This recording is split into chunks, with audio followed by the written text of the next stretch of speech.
شفت زدنا رجعنا لها. واش تانا علاه خسرنا خاطرك المغرب. تانا المغرب او ليبيا اللي ربحنا ليبيا ايه، وليبيا احنا مع الجزائر رانا هك ايه وهكاك وخسرنا. يا ولدي الشعب قال لك الشعب هذا السيد ما يعرفش. لا لا لا المغرب هي اسبابنا. شفتوا خاطر شفتوا اللافاج.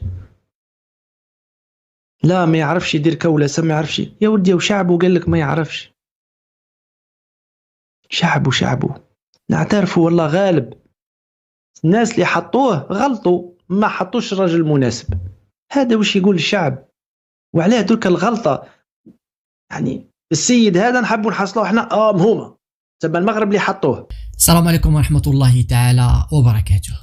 الفيديو ديال اليوم غادي نشوفوا فيه اول تعليق للجزائري الحر لطفي دوبلكانون على هزيمه ممثل الجنرالات داخل الكاف جهيد سفيسف، وغادي نشوفوا كيفاش رد على الاعلام جنرالاتي اللي اتهم فوزي القجع بانه السبب في الهزيمه المذله اللي تعرض لها جهيد سفيسف داخل اروقه الكاف، وغادي يوضح بان الهزائم والمصائب اللي كتتعرض لها الجزائر سواء دبلوماسيا او رياضيا سببها التسيير الغبي للدوله الجزائريه من طرف عصابه الجنرالات والخادم ديالهم عبد المجيد تبون. نتمنى تفاعلوا مع الفيديو بشكل كبير وتشاركونا الراي ديالكم كالعاده بتعليق في الكلام اللي قالوا الجزائري الحر لطفي دوبلكانون.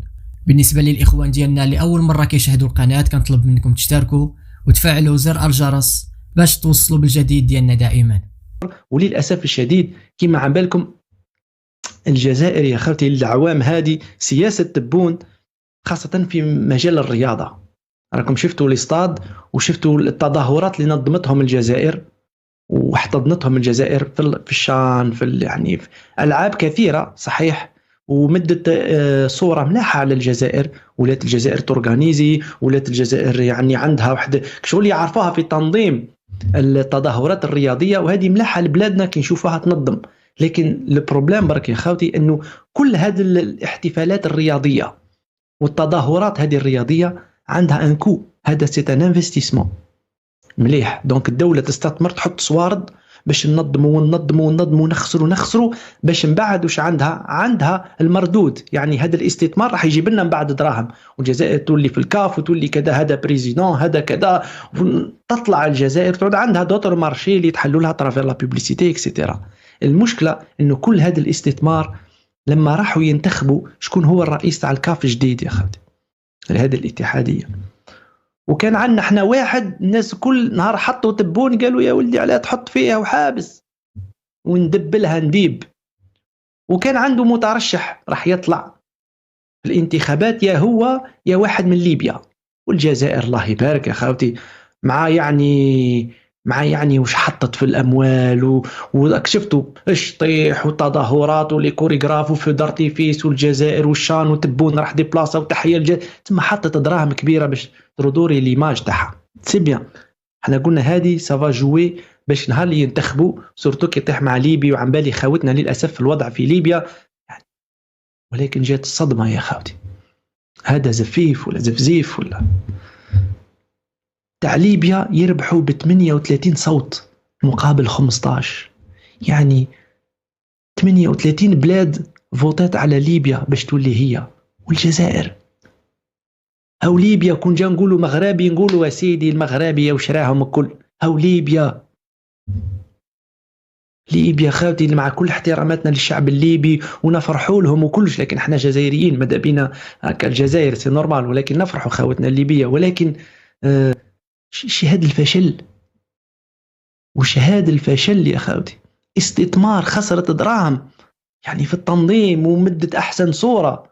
وهذا السيد سما يعني عم بالنا مخير من عند تبون وكذا على اساس انه هذا السيد فحل وكذا، وتبون كي يجيب ناس يجيب غير النخبه هي.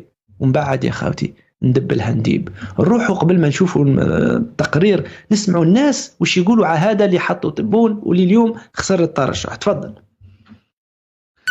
زفزاف ما في المرحله تاعو كانت خائبه جدا، ما قدرش يدير كولاسه في كاس العالم، ما قدرش يبرز به نطلع لكاس العالم، ما قدرش يدير كولاسه مليحه، ما عرفش ينصب روحه مليح، ما عرفش يتعامل مع الجمهور الجزائري هذا بيدير كولاسه مليحه. بنتأهلوا لكاس العالم، نتأهلوا لاشياء كثيره. زفزاف ضعيف جدا، ما قدرش يتعامل مع اي شيء، كانت خائب 200%، مش 100%، 200%، مش قادر على اي شيء. خيبنا خيبه كبيره، ما رحناش كاس العالم، كانت كاس افريقيا ثاني ما كانش فيها حظوظ. شفتوا الناس الكل تحكي عليه تقولوا هذا ما يليقش، مال عليه تما معينينه يا خاوتي، عم بالهم الناس كل تما كيفاه معين، كيفاه يعني تما، وكيفاه يا شعب انتم عم بالكم به من الاول ما كانش تما، علاه مخليينه؟ وبعد تقول لي والله ما درنا لا هكا، لا كاس افريقيا لا كاس العالم ما درنا هكا. نحكي درك في مجال الرياضه، قبيله السيده فاطمه حكت عن مجال اجتماعي، رانا نحكي في مجال الرياضه. ثم اخفاق اخر في هذا المجال، مشو اخفاق تاع اللاعبين، اخفاق تاع الاداره والمسؤولين تاع البلاد واو نيفو، لانه هذا باش يتحط ويمثل الرياضه الجزائريه على هذا المستوى الافريقي، لازم تخيروا واحد صاحبي يكون عنده كفاءه، واحد يكون قادر. انت خيرتوا واحد ندب للدنيا، عيب. راكم تسمى خسرتوا الصوار تاع الجزائريين، حتى ولو شطحوا ولكن هذاك استثمار تكسر، وخسرتوا امام خاوتنا تاع ليبيا اللي هما يعني ما كانش استثمار. الجزائر واحد ما دار استثمار قدها في هاد السنتين، هذا سيتان باري، سي كوت بوكار يديروا. هذا كيعود مسؤول تاع البلاد قال واش اون فا ميزي سور لو سبور بور رودوري ليماج دالجيري، روح اضرب احتفال داك جيب شان، جيب شان كانت اخر دوره وهكاك، ولا الجيري حياتها، كان الدوره واحد ما يستعرف بها وحياتها وعطتها واحد لا ديمونسيون كبيره، ولكن باش من بعد تريبيركوتا سور هذا ولكن كيف الاعلام تاعنا يا خالي خسر مع ليبيا صح. نروح نشوفوا الشعب واش يقول باللي السيد هذا فاشل اصلا من الاول. نسمعوا شويه بركه، معليش نشيخوا بها شويه. تفضل اخويا المخرج. حدث ما كان في الحسبان، المفاجأة غابت وجهيد سفيزف لم يفز بعضوية المكتب التنفيذي للاتحاد الإفريقي لكرة القدم. رئيس الفاف يتلقى صفعة قوية جديدة قد ترمي به خارج أسوار مقر ديل إبراهيم. انتخابات العاصمة الإيفوارية بيجون التي جرت اليوم الخميس أفرزت نتائجا منتظرة، وأظهرت أن لوبي رئيس الجامعة المغربية لكرة القدم فوزي القجع فعل المطلوب لقطع الطريق أمام الرجل الأول في الكرة الجزائرية. سفيزف لم يستطع التفوق في لعبة الكواليس ليخسر السباق أمام رئيس الاتحاد الليبي لكرة القدم عبد الحكيم الشلماني بفارق كبير. شفتوا زادنا رجعنا لها. واش تانا عليه خسرنا خاطرك المغرب، تانا المغرب او ليبيا اللي ربحنا ليبيا ايه، وليبيا احنا مع الجزائر رانا هك ايه وهكاك وخسرنا. يا ولدي الشعب قال لك الشعب هذا السيد ما يعرفش. لا المغرب هي اسبابنا. شفتوا شفتوا اللافاج، لا ما يعرفش يدير كولسه، ما يعرفش يا ولدي، وشعبه قال لك ما يعرفش. شعبه نعترفوا والله غالب. الناس اللي حطوه غلطوا، ما حطوش الرجل المناسب. هذا وش يقول الشعب، وعلاه درك الغلطه يعني السيد هذا نحبوا نحصلوه احنا مهمه تبع المغرب اللي حطوه.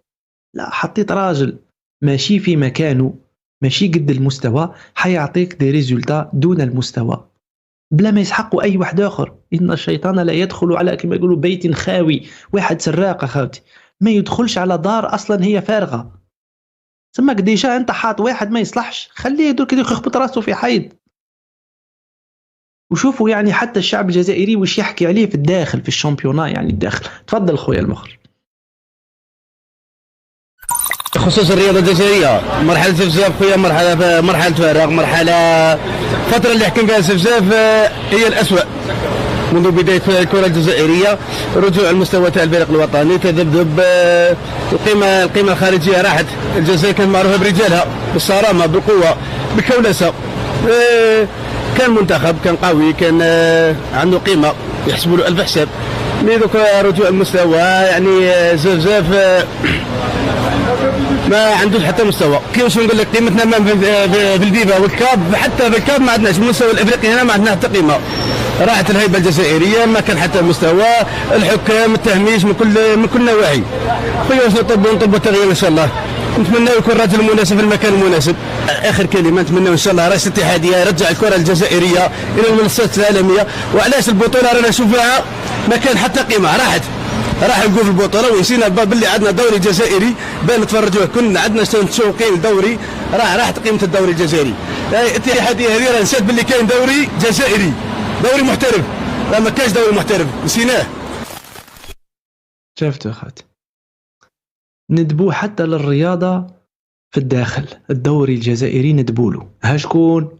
هل انا هذاك الاقجع ولا ما نعرف شي جا فزد الدوري؟ لا، انت اللي مسؤول عليه.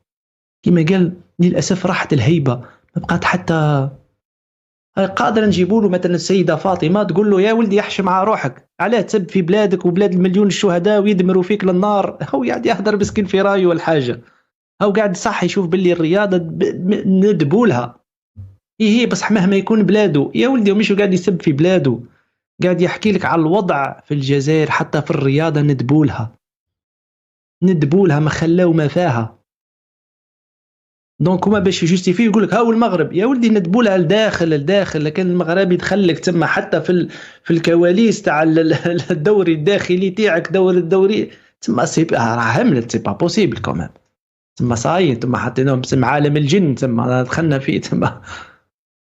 لا، هذا المسؤول من الاول، والمسؤول تاعو من الفوق اللي حطوا ولا اللي عينوا ولا اللي اختاروا فاليبا. هذه غلطه اخرى، وزدنا ضيعنا وقت اخواتي. هاو المالور، زادت الرياضه الجزائريه على المستوى الافريقي للاسف الشديد. تكون غير زعما هو بركه خسر وقال واش معليش ما حكمناش حنا لا بريزيدونس تاع هذا الكاف، ماشي مشكل. المشكله انه كما يقول لك المواطن، الهيبه راحت، الدوري تمرمد، ما عندنا لا اربيتراج لا كانش، قاعد تحطم في شعب، وخاصة انه الشعب الجزائري يحب الفوت يحب الرياضة. دونك هي الحاجة، احنا قاعدين ندافعوا على الجزائر، رانا قاعدين نقولوا مساكن مرمدوها في الرياضة، هاو قاعدين ندافعوا، ماناش قاعدين نقولوا قاعدين نقولوا خسارة، ونقولوا للسلطة عليه تغلطوا غلطات كيما هذه.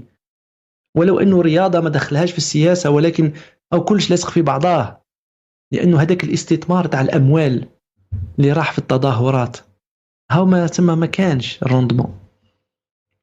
للأسف الشديد مشروع آخر يفشل أمام العلن، وناس أخرين تحب تبرر هذا الفشل بالمؤامرة كالعادة. السلام عليكم ورحمة الله تعالى وبركاته. إذن كيف ما شفتوا كان هذا هو الفيديو ديال اليوم، نتمنى تكونوا تفاعلتوا معه بشكل كبير.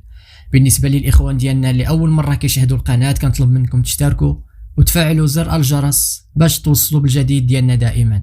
تهلاو في راسكم، ونتلاقاو إن شاء الله فيديو جديد.